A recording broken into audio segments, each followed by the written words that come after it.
A very warm welcome to everyone who has joined us today from across the world. My name is Deepa Thakkar and I manage NRI products for HSBC India. I will be your host for the evening and I am delighted to welcome you today to our special initiative, Life Beyond Borders. While HSBC India is continuously working towards making your financial journey better, we have been taking customer feedback on what more value can we add to their lives. To bring beyond banking to our customers and stay engaged with you, we have launched this specially curated series of Life Beyond Borders. Our last month's webinar was with celebrity nutritionist Pooja Makhija, based on the worries that a frequent traveler or a NRI faces regarding their nutrition or food habits while they stay away from home. We received an overwhelming response from this series and have 1,000 plus clients joining us every month from across the world. Today's webinar on elder care is very close to all our hearts. When we are living overseas, away from our loved ones, we seek family like care for them back home. HSBC has thus organized this webinar for you to learn more about the exclusive proposition that addresses this need. Today, I am pleased to welcome Ashish Gupta, the founder and chief care officer of Samarth, an alum of IIT Kanpur, IIM Calcutta, and McKinsey and Company, where he worked globally as a strategy consultant for a major part of his career. Ashish has also been instrumental in setting up several universities in India, in private as well as public sector in the last 10 years. He also serves on several expert committees in elder care in India and was invited as an industry scholar to Cornell University's Institute for Healthy Futures. Ashish will cover Samarth's customer use cases, the Samarth offer exclusively curated for HSBC customers, and answer all your queries. A very warm welcome, Ashish. Thank you so much for taking out time today to address top of mind concerns across emergencies, health and hospitalization, convenience, home care, and safety that Samarth will provide to our clients. Audience, please do keep sharing your questions in comments and we will take it up with Ashish. We will try to answer as many questions as we can. Without further ado, welcoming Ashish to take over. Thank you. Thanks very much, Deepa, for your kind words and for this opportunity to be with you and discuss a topic which is very close to the heart for all of us, caring for our parents. I do want to start by saying that I do not think of myself as an expert. We are just practitioners who have had the experience and benefit over the last 7 years or so of assisting hundreds of families, touching and engaging with nearly 1 million seniors in India through our various initiatives. Most importantly, we are like you, children with aging parents who personally faced the challenges that I'm sure some of you face and couldn't find trustworthy, suitable support, and then decided to make it our mission to solve for it. So for four of us co-founders, Gaurav, who's here with me today, who returned to India to take care of his parents, Anuradha Das Mathur, an economist from Cambridge, who, among other things, led the Economist Intelligence Unit in India, Sanjay, who's based in Houston, and for me, it was our personal experience of caring for our own parents, which have really taught us and shaped our approach at Samarth. Let me share a personal incident to sort of just bring that to life. Some years ago, my father had a stroke. He's retired. They live in the city of Dehradun, about 6 hours away from Delhi, where I and my brother, who's a doctor himself, live. And in spite of not being so far from them, the thought that ran through my and my brother's mind all the time, while our dad was being rushed to the hospital, vital decisions were being taken, my mother was alone, was I wish I could be there. And for the last several years, they are now under Samarth's care. Now, a few months ago, my mother had a fall. And I learned about it not from her, but from Ritu, who's our care counselor and now an integral part of our family care group. So I called my mother and asked her why she didn't tell me. And she said very matter of factly, but what could you have done? So I thought, why should I bother you? And once again, I wished, I could be there with them. So these are just a couple of incidents, but between emergency, healthcare, safety, chores like renewing licenses, paying bills, almost every week, there is something that makes you think and wish that you could be there. And this became such a constant refrain for all of us founders as we pursued our life and our careers while looking at ways for support to support our parents, that solving for it has really become an obsession for us. And that's the story of Sunny. So I was asked to share some insights from our work which could help those of you who are perhaps in a similar situation or think about this situation which may be useful for your own lives. So when we started Samarth 7 years ago, we conducted a major research with nearly 1,000 people. These were elderly in India, children like us in India, overseas, to more sharply understand the problem that we were trying to solve. And our first insight came from this research, and I think some of you will resonate with it. Some of you may find, some insights and answers in this. So when we asked the children, these are people like us, what they wanted, or what is it that they were missing, or what is it that they would like in a service that would provide them peace of mind, and their responses were, somebody who can take care of emergency. In case there's need for medical care, that could be arranged. Getting chores done at home, ensuring that they are safe. Everything, if you think about it, focused around their physical needs. The response of elderly was very different. They did not believe that they wanted this. Their needs were more social and emotional. And that too, not too many, only three things. One, they wanted people to talk to. And that, I think most of us understand, identify with it, that there is a certain sense of loneliness, and therefore they like to, people to talk to. Second was a bit counterintuitive. It was places to go to. We hadn't realized how important mobility, or in some sense, reduced mobility, what kind of impact that has on his life. And if you think about it, it starts to come together that, if there's an event in the family, they are the ones who get most excited. Clothes will start coming out, they will sort of, really prepare and get ready. The reason is that their opportunities for going out have really diminished over time. And therefore, for them, going out, in fact, bucket list also has a very, very real meaning now for them, right? And so that was the second big need that came from elderly. And the third, and perhaps the most important need, was the need to continue to be needed, or in other words, to have a purpose. Right? And again, some of you would have noticed that when our parents retire or they give up active careers, if they are not involved in something productive, very quickly their health also starts to go down. Their sort of whole demeanor starts to go down. And so we realize that if we have to work towards peace of mind and happiness for children as well as elderly, one has to address both the physical and social needs.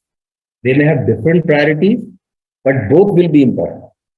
And further, one has to do this ensuring that you protect the dignity of the city. For them at that stage, that is something, this is something that they hold very, very dearly and closely. They do not appreciate pity, or they don't like to think that they are becoming dependent, or that they are dependent. However, they value care. And, it's very interesting. They're able to very clearly differentiate between when you are trying to make them feel dependent and when you are truly caring for them. And the bottom line on this is that they need to feel in control. And that sort of became our core insight around which we built then the Samarth proposition to say, look, it cannot be only about physical needs. It also is not enough to just focus on social and emotional needs. For providing them something that will ensure greater or higher quality of life for the elderly, as well as peace of mind for children, people like us who want them to be safe and secure, one has to do both of these. And that's sort of became our mantra. That's what I think every child should keep in mind, that it's not just about health, it's not just about emergency, it's about the total experience that will they seek.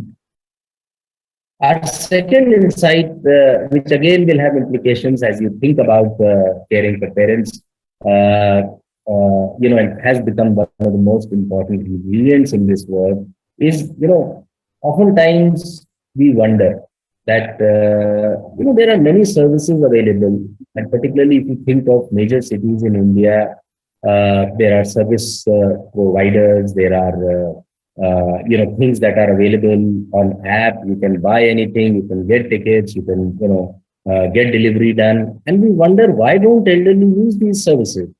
Things are now available to you on your fingertips. The thing is that for them, the most important reason to use or not use the service is trust. They would not use something if they don't trust it. So for people like, us, when we make a choice, we say, look, in India, we say, look, should we go to Uber? Should we go to Ola? I think the Uber guy is going to cancel, so let me go to Ola. The likelihood of canceling is less, right? So we are okay choosing between the two devils. For them, there's a third choice, which is let's not go out at all, right? So for them, the choice is A, B, or nothing. And oftentimes, they take the third choice. What happens as a result is that their life becomes, more and more constant. They would not do something. The quality of life begins to, reduce. And that's something that we said, look, it is not just about getting them the help or getting them the ability to get it, but how do you build trust in there? Because otherwise, it's as good as not being there. People will not use it. Right? So we said, look, who's the person that they trust? And, the natural answer always was the son or daughter. So we said, look, if we have to do this right, then we have to get ourselves in the shoes of the son or daughter and see what is it that the son or daughter does differently, right? Of course, you can't be the son or daughter because there's a relationship, there's a history, there's everything. But we said, look, if we have to earn their trust, then you have to think and act like what a child does. And what does that practically mean? That practically means two things at least. One is taking ownership of the thing, right?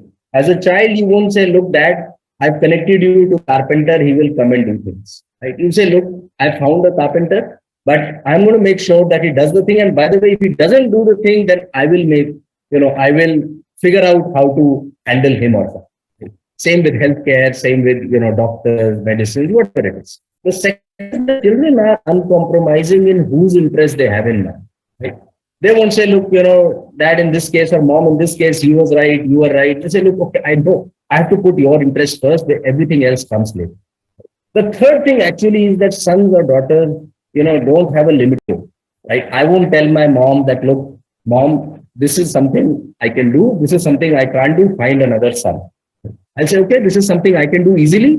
This is something maybe with some difficulty, but don't worry. I will do it, right? And that's really the way we figured that, look, if you have to do something with trust, then you have to take one end-to-end ownership. Elderly typically are not great integrators, unlike younger folks who will say, let me take X from here, Y from there, and put it together, right? So we can handle ambiguity. As I said, they will, if they find too much ambiguity, they would, give it a pass and not do it. Right? So ownership. Second, being very clear whose interests you have in mind. And third, you can't say, look, I will do this part, not do this part. You have to take charge and be prepared to go beyond the scope.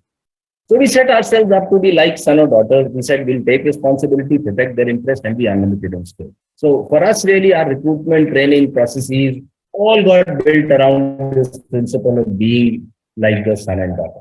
And I'm raising this up because sometimes being son or daughter, we don't, we tend to forget what is it in this relationship that really works the most, when we are taking care of parents, and even more important, when we are not with them, when we are at a distance, right?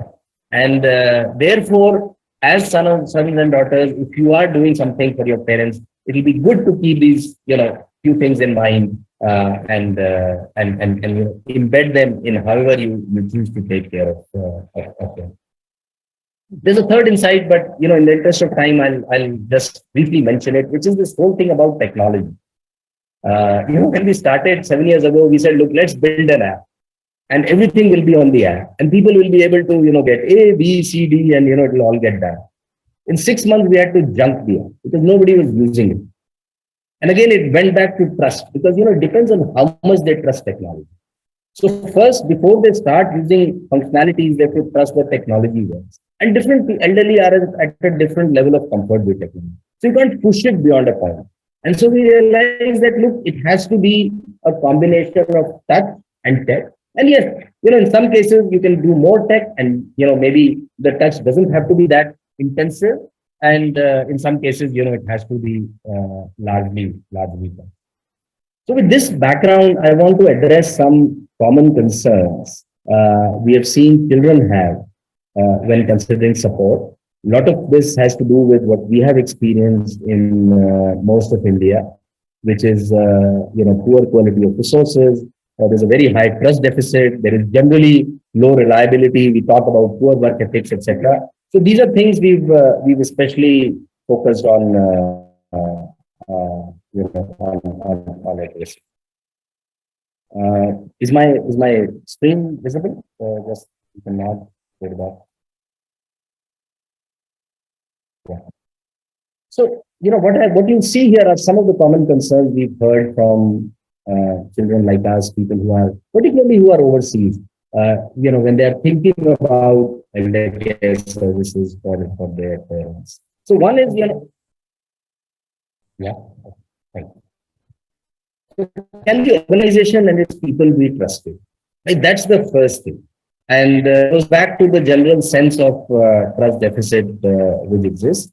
I should tell you that we are now the oldest and the largest in terms of coverage, in terms of scope, depth of what we do in India. We are trusted by large organizations, by individuals in now many countries around the world. And so for us, this is really the most important thing. The second concern people have is, who are the people who visit and interact with my parents? It's a big thing to allow somebody or to let somebody into your house, and particularly recommend somebody when you are not in the house yourself. And so our sense of this was the same. I mean, I would do the same with my own house. People who work with us are actually, all of them are people like us, people with professional experience. Most of them are women between 35 and 45 years of age, who for a variety of reasons, have chosen not to pursue a professional career anymore, but still want to do something which is high impact. Because for this kind of work, we have found that you need people who come with high level of empathy, but equally with a very high level of accountability. So, as a principle, we don't work with, or we don't have volunteers go to people's place. There you get empathy, but accountability, you can't sort of expect the same from them. Equally, sometimes there are reasons where we have to get third-party services to be done, to be provided at people's homes. People like sometimes need nurses, attendants, or other kind of support for those at home. And we make sure that these are all people who have gone through tests, who have gone, who are vetted. And we've had now relationships with organizations to provide these across the country, over many years. And there's a rating system which ensures that it continues to get refined and better with every service. The third thing people have is, look, my case is different, and it is. We realize that every family has different needs. So can they be custom, can services be customized to our needs? The way we've thought about this is really our services are configured into building blocks. So there are, five or six different building blocks, from emergency care to health to, what we call concierge services, to safety, security, engagement, etc. And within each one of these, there are, 15, 20 different uh, services that lie. So total there are about 75, 80 different services that we. And depending on what is the need of the family, we would, switch on the appropriate service that would be needed. With the comfort that the family has that look, if anything else is needed, it is there. And that is something that we found it. Well. Question people have is, what will be the level of transparency and visibility in the interactions with my parents? Because sometimes, people are genuinely concerned that, look, someone is in touch with my parents. I don't know what's happening. We have ourselves dealt with cases where, some financial advisor trusted had, gotten into some transactions which were not appropriate and so on and so forth. So there is a concern around transparency and visibility, particularly when, parents become older and they become less, in some ways, capable of looking after themselves. And what we've done is that every interaction that anybody in our team has with the parent is reported. There is an app on which every interaction is reported. There is also a WhatsApp channel which is active with all the members of the care team which are serving a family, so that at any point in time the children know what is going on. In addition, they can also make requests, they can also see how a request is progressing and so on. I think the final thing is, will my parents agree? This keeps coming up because, behind this is one of the sort of learnings that I shared earlier, which is elderly don't want to feel that they are dependent. For them, independence and dignity are two sides of the same coin. And oftentimes that is why they won't agree for any support. There are other reasons also. Sometimes they feel children will move away because they will, outsource the services to someone else. So over the years, we figured out ways to bring them in. And of course, the most important thing is to be patient with, right? And to start this process when you still have time. Sometimes people come to us when it's late, there's already an emergency. And at that time, it becomes difficult to sort of, get back to a stage where things were normal. So our advice there is that, one has to sort of ease parents into it. It's a critical conversation to have about professional support, and it can't be rushed. We also, sometimes people say, look, can you do this? Can you do that? And we say, look, let's get into it slowly. They have to become comfortable with the idea. Start with fewer things, we can always expand. These are some of the things I thought we'll share. I'll also tell you a little bit about Samarth. I've been saying we started in 2016, 7 years ago. We today serve Indians in about 33 countries who we help in assisting and caring for parents across the length and breadth of India. We have teams in 92 cities, and they are limited only by where we have demand. If there is a 93rd city or a 94th city, then it takes us anywhere between 2 days to 2 weeks to start that process. And we provide there the same level and quality of service that we would give, say, in a Delhi or a Bombay. These 92 cities also include some very, very small cities as well. Our 91st city, for example, was Navsari. Some of you may know in Gujarat, which is a small town. We are a team of about 350 plus professionals, mostly women, 97%. People like me and Gaurav are the odd men out. And as I said, most of them are people like us. We partner with leading organizations. Some of our clients include IBM, Unilever, Kindle, banks, etc. There are about 500,000 employees for whom we are preferred parent care support partners in these organizations. Health is something we have focused a lot on because for elderly as well as for children, this is a big concern. And so we have now a network of about 9,500 hospitals and providers where we are able to support, end to end for healthcare needs and preferred terms. We also work with government because this is something we've taken on a mission as a mission, and we run the national helpline for senior citizens. We initiated it in 3 states. We continue to run it in one state, Rajasthan. So that's a little bit,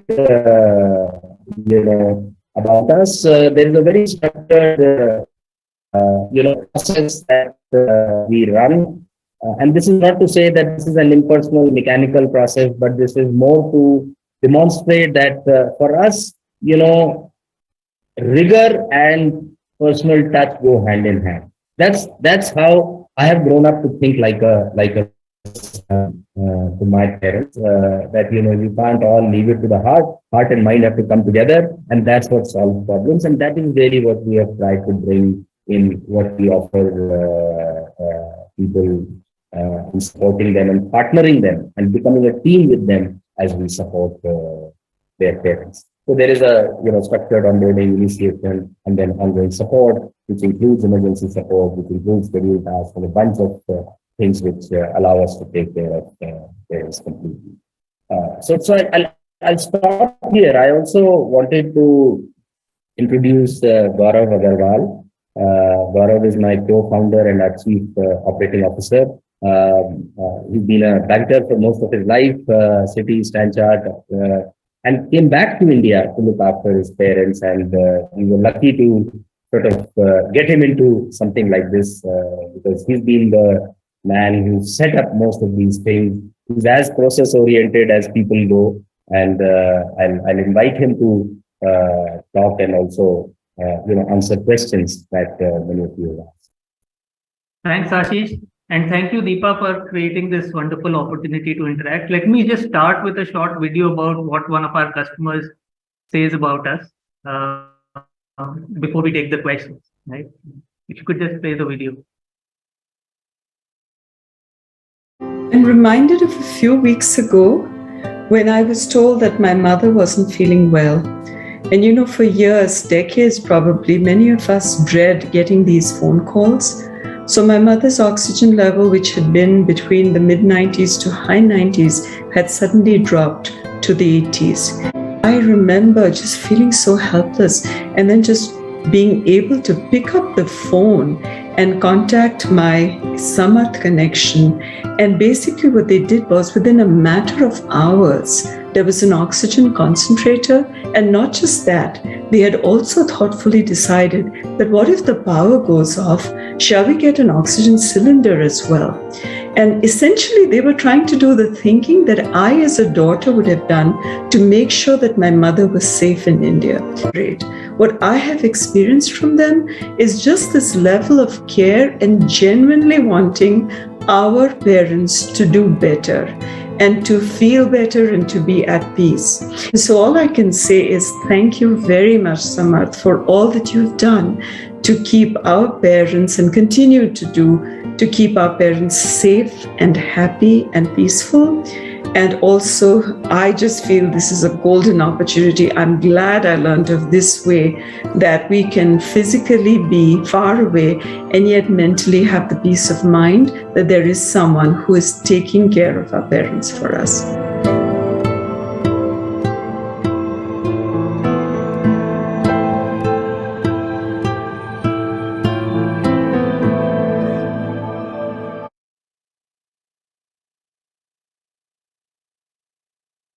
Yeah, so thank you, Ashish and Gaurav.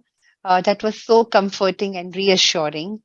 After knowing about you and Samarth, we have received many curious queries from our customers. So the first question goes is, how do you select your care team that visits the elderly? I'll take that. So, it is, I think, the most important part of what we do is how do we interact with our parents. And hence our care counselors become very important from that respect. There are two things that we look for in our care counselors. One is quality and the other is their ability to interact with the parent, just like a child would, right? Each one of them goes through a couple of rounds of interviews, reference checks, background checks to ensure that the security of the parents. In the interviews, apart from the regular stuff that all of us look at, clear thinking, good communication skills, etc., we also look at their motivations to why are they doing something like that, right? Is their heart in the right place? right? If the attitude is right, half the battle is won. Okay. Second, we look for most of them to have some sort of a professional working background, right? It just adds a professional touch to what they do with the parents, how they interact, reaching on time, appearing professional, sticking to commitments. These are skills that you learn on the job in professional environment. Right?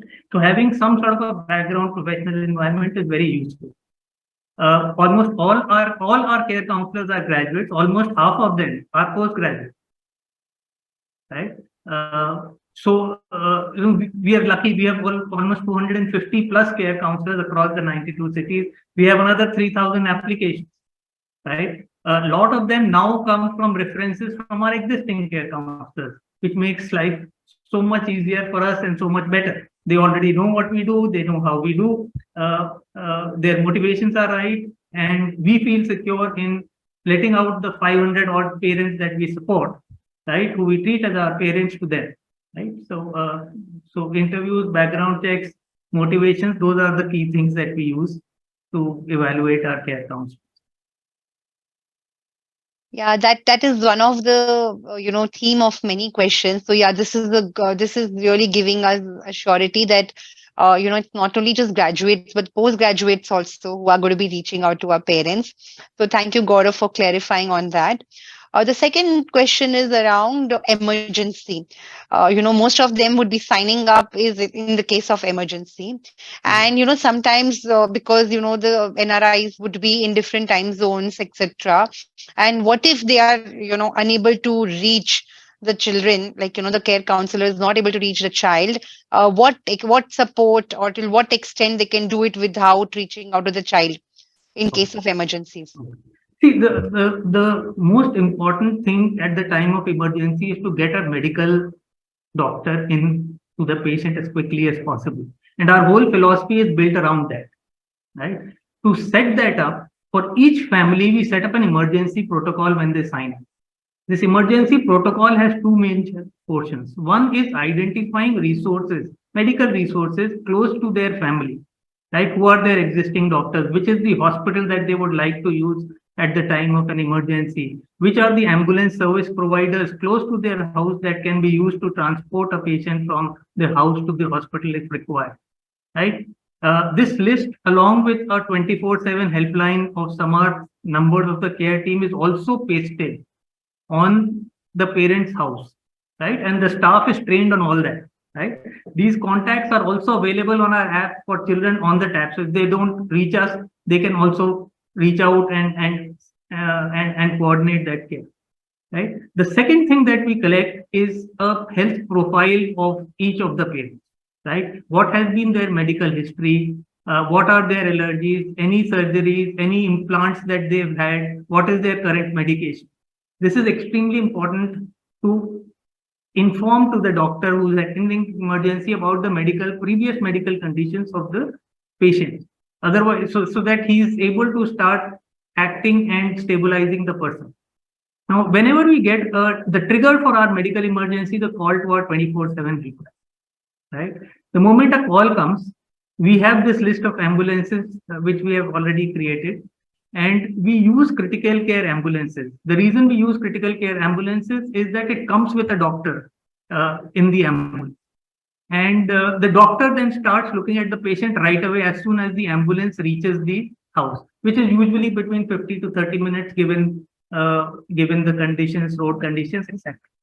Now, 75% of the times we have figured that the doctor at the ambulance is able to stabilize and manage the patient right at the home. The patient does not even need to be transferred to the hospital.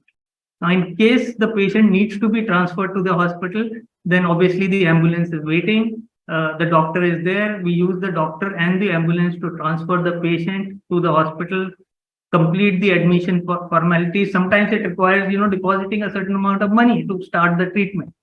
So we pay that amount of money. And during this process, we also wake up the children irrespective of which time zone they are in, right? To keep them updated, take their help to take medical decisions on behalf of the parents, which we execute on the ground, right? The care counselor steps in as soon as she can, right? Often it is to help the spouse, right? Because the patient is now in the hospital in care of the doctors. Our team is coordinating with the doctors. They have the health profile. They have the children to help us with medical decisions, if any, right? And the care counselor largely takes care of the spouse. Of course, the patient can be discharged same day, fine. If not, hospitalization happens, and we have a whole protocol of providing 24/7 support at the hospital. Somebody stays with the patient. We prefer that the spouse doesn't stay. And till the patient is discharged, we take care of everything, including insurance, CGHS clearances, whatever that may be required. The children may, or sometimes are unable to come in a short period of time. Most emergencies really doesn't require too much hospitalization, just a couple of days, and they are back at home. Last year we handled about 50 emergencies like this across the 92 cities. So once a week roughly is what we do. So the system is fairly well oiled, and the staff are trained to handle emergencies. Oh, so that's really good. So, you take all the details of emergency, before at the time of sign up. And, this really helps because most of the time, even if the NRI clients want to reach to their parents, it may take 1 day, 2 days for them. So that is good that, your care counselor takes care end to end till the time they are here. And in case when, where it can be resolved without them visiting, they may not even have to come because the care counselor is there for them. The next question is interesting. So, Ashish, our experience has been, sorry? I was just saying that, our experience has been even when the children come back, right? Yeah. They want the care counselor and our team to continue working with the hospital. It's not very easy to work in the hospital system, especially for people who've been away from it for 20 years, right? Yes. And as you mentioned, it's the bond with the care counselor that the parents have. So they are also comfortable because the care counselor knows in and out of them, everything, Absolutely. the day-to-day routine. That's great. The next question is around what Ashish did allude also in his, talk, is on the parents. Hmm. What if parents don't agree for professional support? They are in a denial mode, or they have the trust issues, or maybe they are not wanting support. How do you manage such where the children want to keep their parents secured, but parents don't want professional services? Right. So, this does happen at least in 25% of the case, right? And I believe it's important to understand why does this happen, right? The first thing is, a lack of control. They suddenly start feeling that, now I can't even do this, right? And so that's the first thing in their mind that, do I need this support, right? I want to do this independently. They are resistant because of that reason, right? The second is the whole trust and reliability factor in India, right? Do I have to manage one more person now, right? The maid I barely am able to deal with. Is there one more person I have to manage now, right? The third is something that I think 100% of your clients would agree. They don't want us to spend any money on them, right?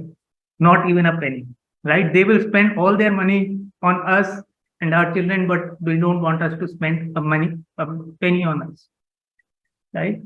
The thing that really works, and that's also true about this program to a large extent, that this program is built for children, right? For them to be at peace, that even from a distance, they can take care of their parents as they would like to, right?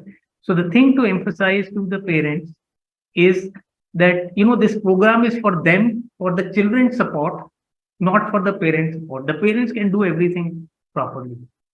On our side, what we ensure is that it's not very intrusive, right? We ramp it up whenever things go bad. So there's an emergency, we will be there every day. But otherwise, we will keep away, right? Meet them once in a fortnight so that they have familiarity. We encourage them to do things on their own. We enable that, right? But we don't become right in their hair, asking them every time what to do, how they are they feeling good, and so on, right?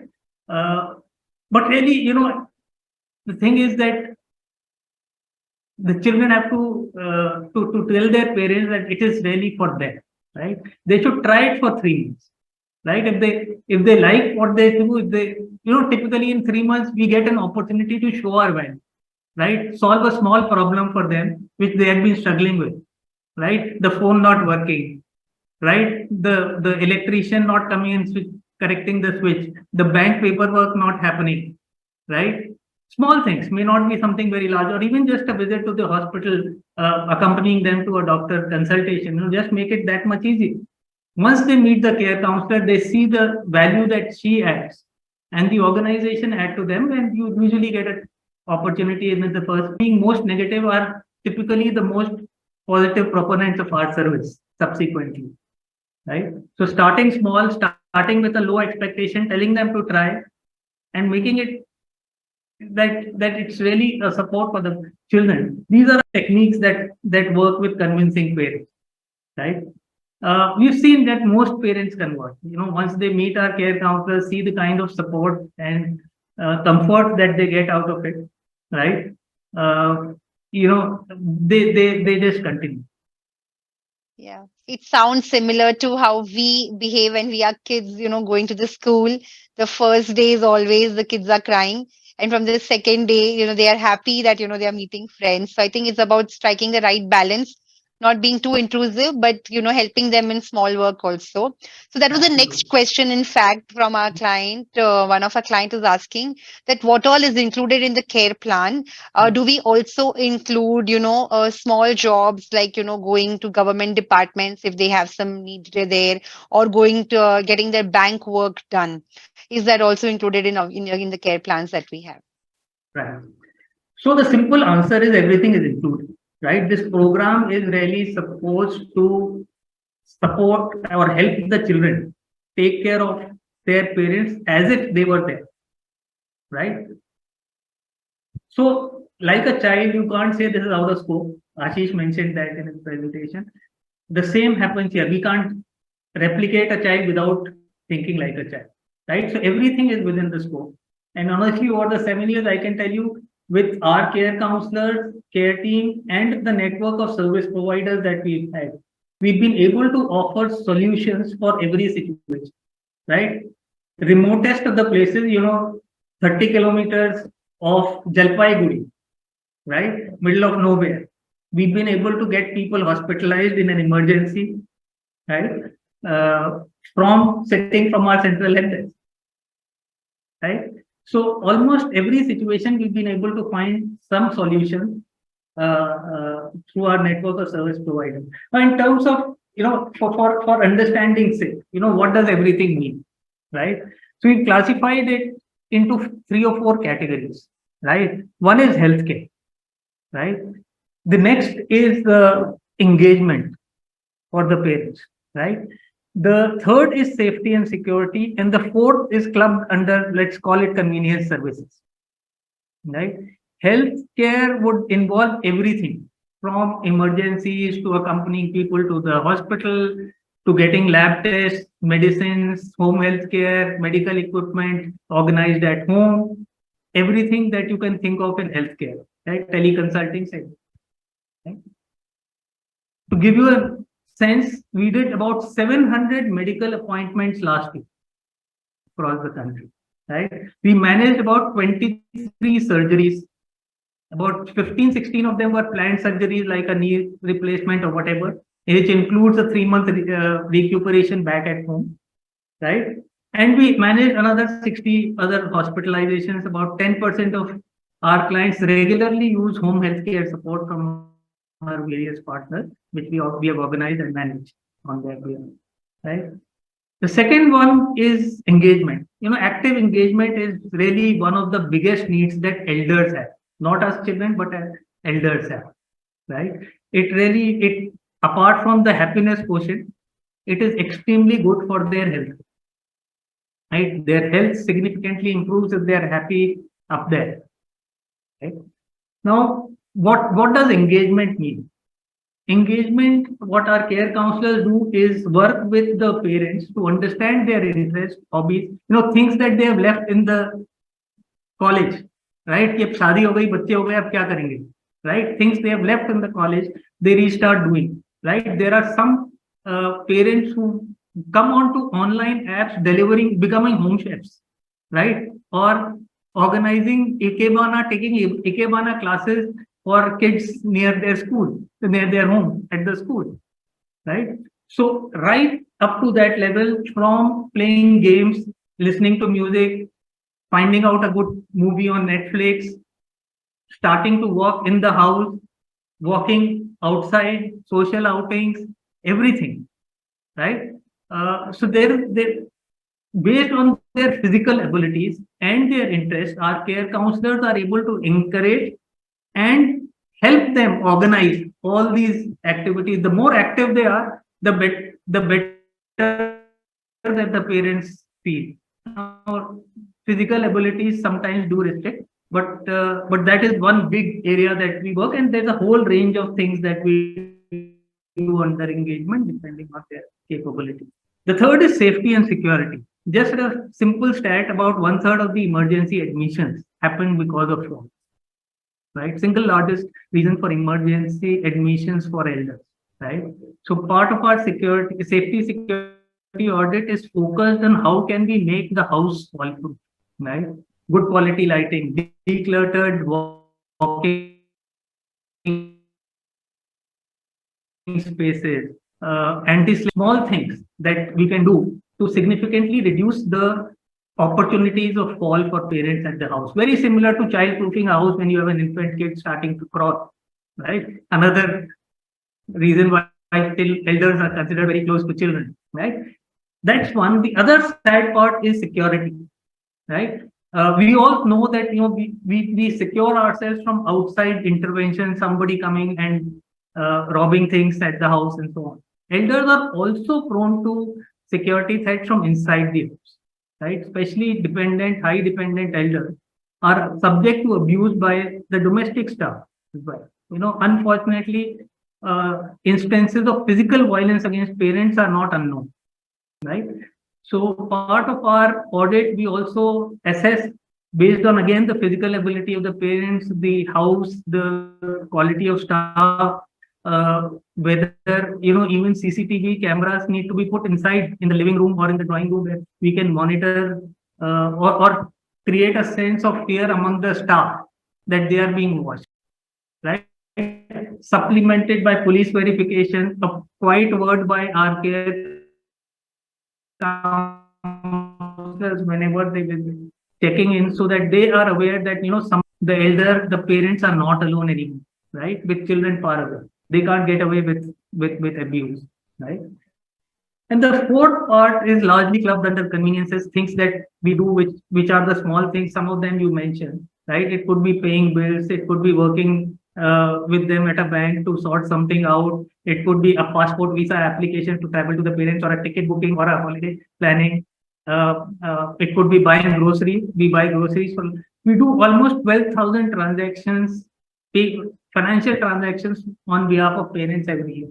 That's more than 1,000 transactions every month, right? Nothing is out of scope. What I would like your customers to think is that think of us and our care counselor as your sister staying close to your parents. Treat us, use us, talk to us exactly the same way that you would talk to your sister, right? That is the best way to kind of describe this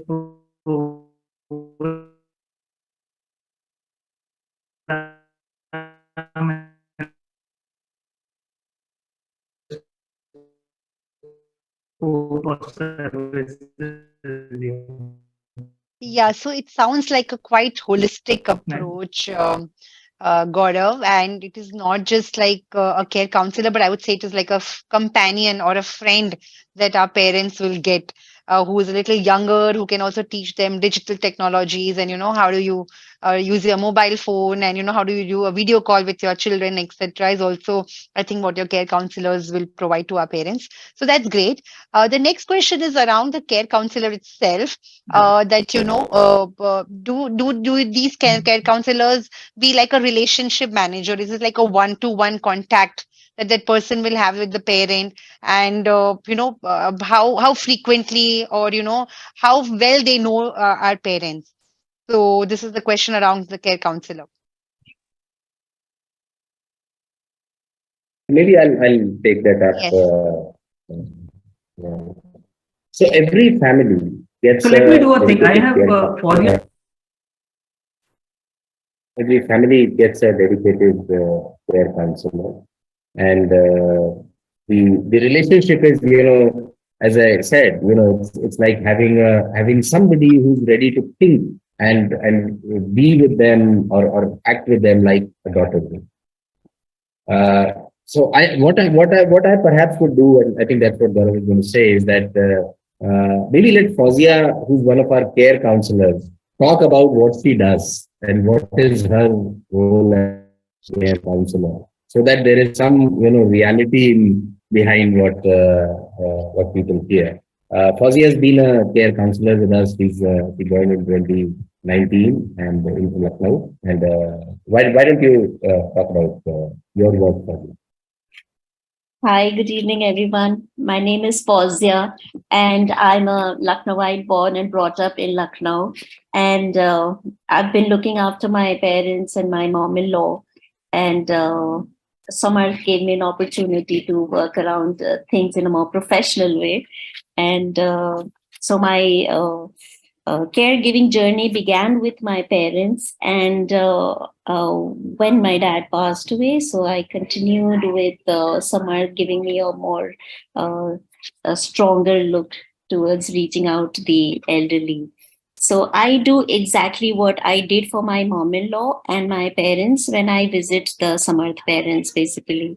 And I focus, Samarth taught me basically to focus on three H's, and that's health, happiness, and their home. So whenever I visit their home, I connect with them, I observe and talk to them, making them more comfortable, and check in on their home, especially whether they are, it's in an organized way, everything is in order or not, or is it, in an unkempt look, is something's missing, despite the fact that, the attendant is there. So I do double check. So it's like, maybe checking on the kitchen or bathroom, maybe, their living area or the bedroom where they, the mostly where they spent their time in the locations and areas.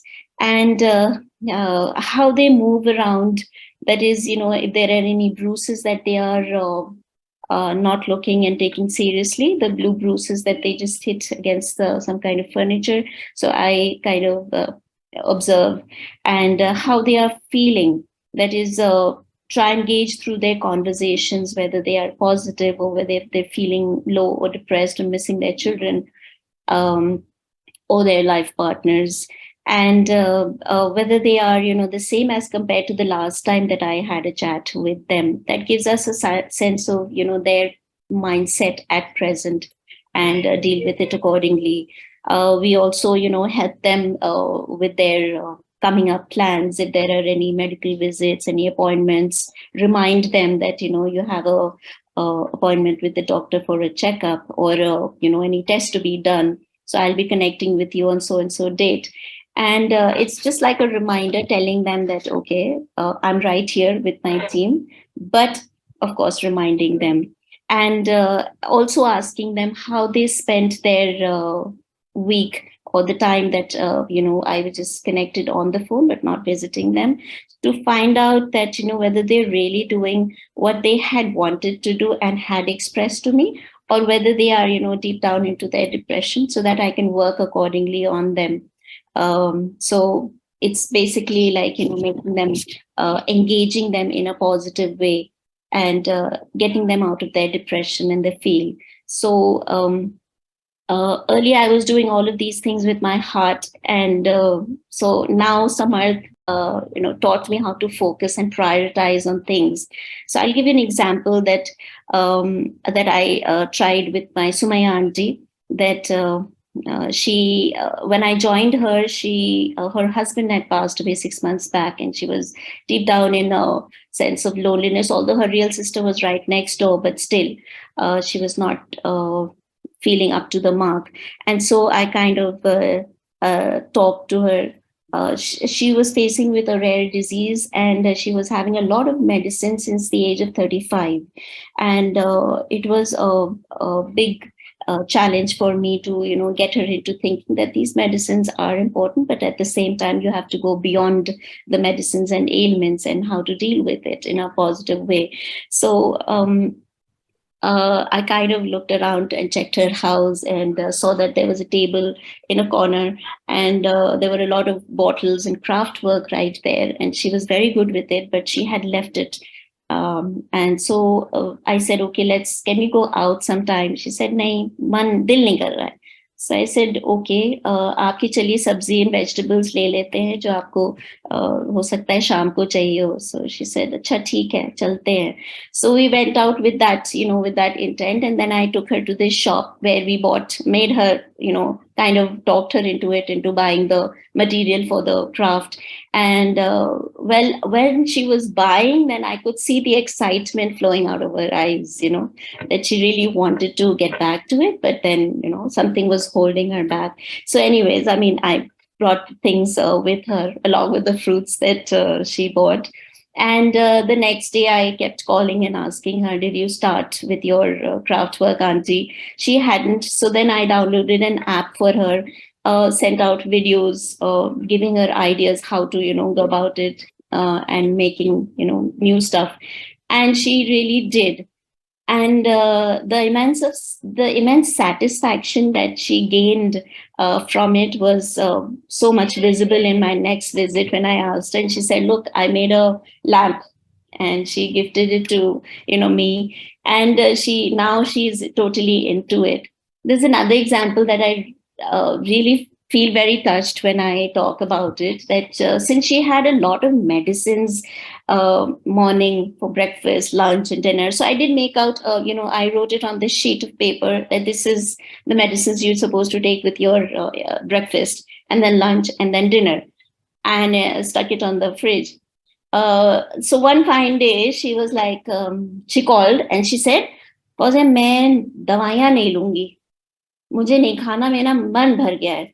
So I said, मगर medicine तो बहुत जरूरी है aunty. So she said, नहीं, अब मन नहीं, देखा जाएगा. So I kind of, spoke about her children, her, husband, and then got her into, having the medicine for that day. And I said, okay, let's visit the doctor and get the medicines cut. But how you will take the medicine is, जैसे मैं बताऊंगी आपको. So put your medicines in one small katori and put it on the table. जो morning की breakfast की medicines were 8 to 10 थी approximately. So I said, have it according to the colors you like. You can choose the pink one first, and then the red one later, the white one, but give it a gap of, maybe a minute or so, with little water. And she said, okay, ठीक है, मुझे पता है तुम क्या करना चाह रही हो. So, but she did eventually, end up taking the medicines, which was my idea. And then when we went to the doctor next, I asked the doctor specifically in front of her to make her feel good, that can we, reduce the medicines.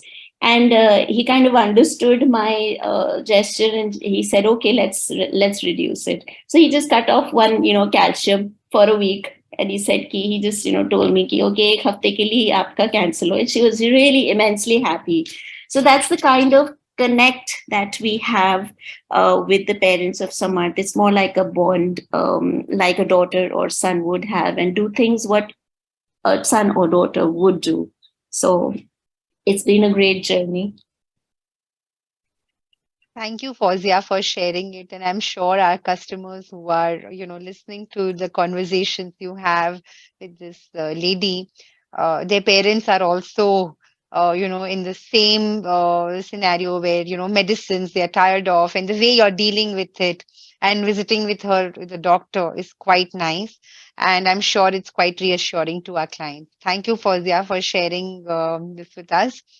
So, Ashish, Gaurav, we have many more questions flooding in, but with interest of time, I will send these queries to you or over in email, and we will also tell our clients to, reach out to you and make the connect with your team, and they can ask their personal queries then there. So with this, we come to the end of today's session. Ashish and Gaurav, thank you for your time and valuable insights.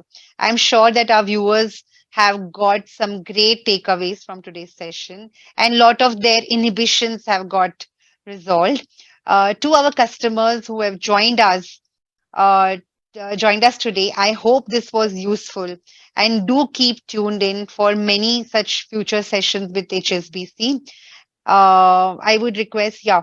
So as you can see on the screen, you can scan the QR code and visit Samarth's website to reach out to them for your personal queries. As these services are offered by Samarth and not by HSBC, I would request you to please reach out to them directly. As a HSBC client, however, you will get an exclusive discount up to 30% on a plan of your choice with Samarth. The services are offered by Samarth, so would request you to please reach out to them through this QR code on their website. In case you want us to take any special topics or share feedback, please do feel free to reach out to us or through your relationship manager. We will see you again soon for another interesting session. Till then, have a great day and a great week ahead. Thank you very much, everyone.